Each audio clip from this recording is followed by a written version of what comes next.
It's 2 a.m. Your body is exhausted, but your brain is running a courtroom drama, replaying a conversation from 3 years ago, rehearsing arguments that will never happen, turning one small what if into a full disaster movie. If your mind feels like a browser with 50 tabs open, this is for you, because you're not broken. Your mind can learn to be quiet, and today, I'll show you how. First, let's name what's actually happening. Psychologists call it rumination. I call it the mental hamster wheel.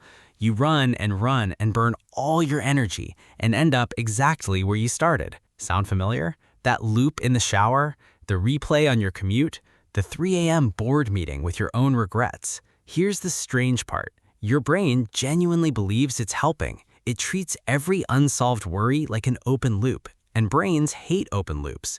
So it replays them again and again. Not because you're weak, because that's the factory setting, and factory settings can be changed. Now, here's something that might comfort you. Almost 2,000 years ago, the most powerful man alive had the exact same problem. Marcus Aurelius, the emperor of Rome, sat alone in a war tent at night, surrounded by plague, betrayal, and impossible decisions, writing notes to himself just to calm his own racing mind. Those private notes became a book called Meditations, and when you read it, you realize something wild. The emperor of Rome was an overthinker. Racing thoughts don't care about your title, your money, or your follower count. But he found tools that actually worked, and today, neuroscience keeps proving him right. So let's steal 5 of those tools, upgraded for the modern brain. Oh, and stick around for number 4, because it's the one almost nobody does, and it works the fastest. Number 1.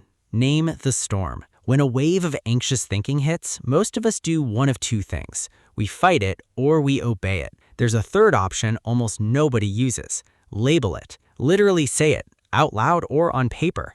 I'm having the thought that I'll mess up tomorrow. Sounds too simple, right? I thought so too. Here's why it works. Neuroscientist Matthew Lieberman at UCLA put people into brain scanners and found that the simple act of putting feelings into words calms the amygdala, your brain's alarm system, and hands the microphone back to your rational mind. Naming the thing changes how your brain handles the thing. It's like flipping the light on in a dark bedroom. That monster on the wall? It's a jacket on a chair. A thought loses half its power the moment it has a name. So tonight, try the paper version. Grab a pen and dump every thought in your head onto the page. No editing, no grammar. Nobody's reading it. Just empty the tabs.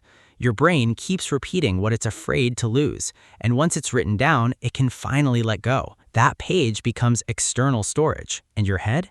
Your head gets its space back. Number 2. Sort everything into 2 boxes. This one is pure Stoic philosophy, and it might be the most practical sentence ever spoken. Epictetus, a man who was born a slave and became Rome's most respected teacher, put it like this: some things are within our power, and some things are not. That's it. That's the whole filter. Take whatever you're chewing on right now and ask one honest question.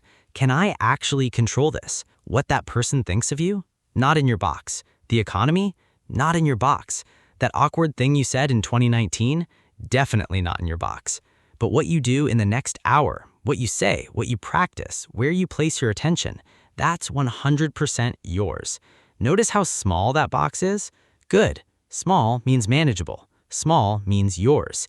And here's the uncomfortable truth. Overthinking is what happens when we drag things out of the not mine box and try to solve them in our heads anyway. It's like standing in the rain, screaming at the clouds.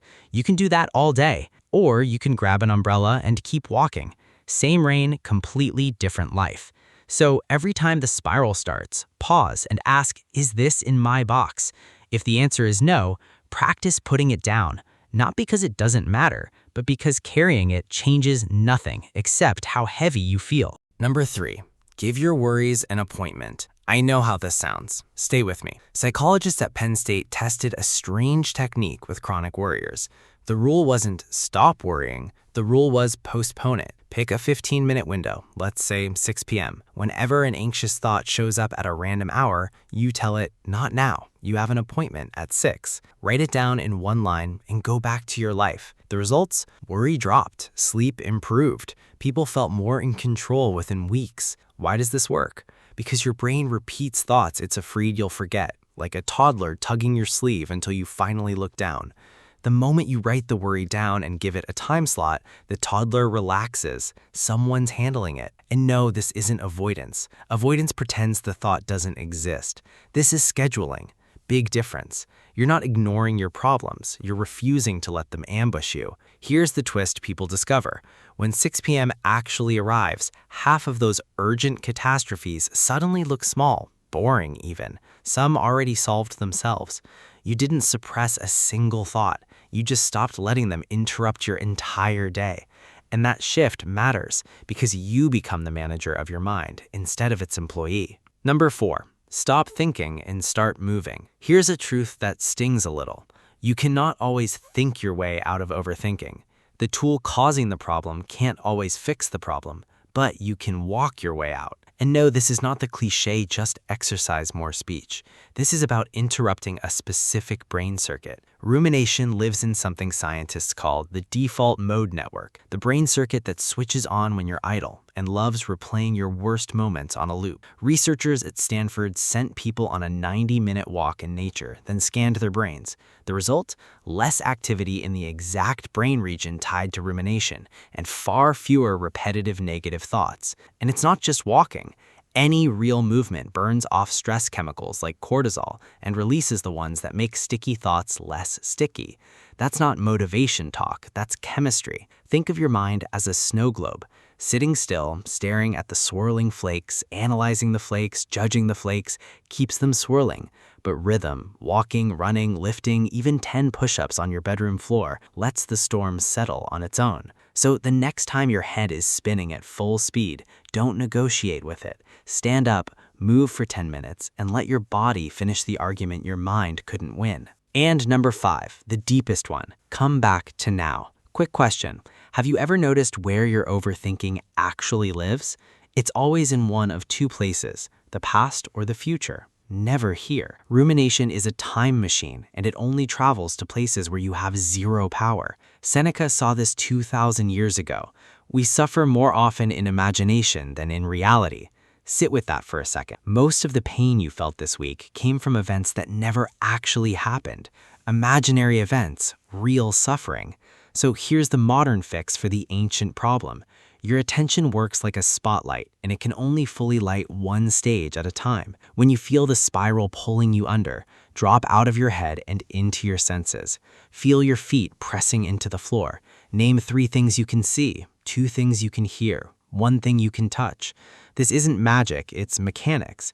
The spotlight cannot light the horror movie in your head and the real world at the same moment. One of them has to go dark. Do this once and it's a neat trick. Do it every single day and you're training the one muscle that decides where your life actually happens. Your body always lives in the present. Sometimes the smartest move is to borrow its address. So here's the truth. A quiet mind isn't something you're born with, it's something you build. 1 box sorted, 1 worry postponed, 1 walk taken, 1 breath right here. Pick one of these 5 tools and start today. Peace is closer than your thoughts want you to believe. Now, I want to hear from you. Which one hit home the hardest? The 2 boxes, the worry appointment, the walk? Drop a number in the comments from 1 to 5 because your answer might be exactly what someone else needs to read tonight. If this video gave your mind even 1 quiet minute, hit that like button. It genuinely helps more overthinkers find it. And subscribe, because every week we turn psychology and ancient wisdom into tools you can actually use. Thanks for watching, and I'll see you in the next one. Until the sky falls down.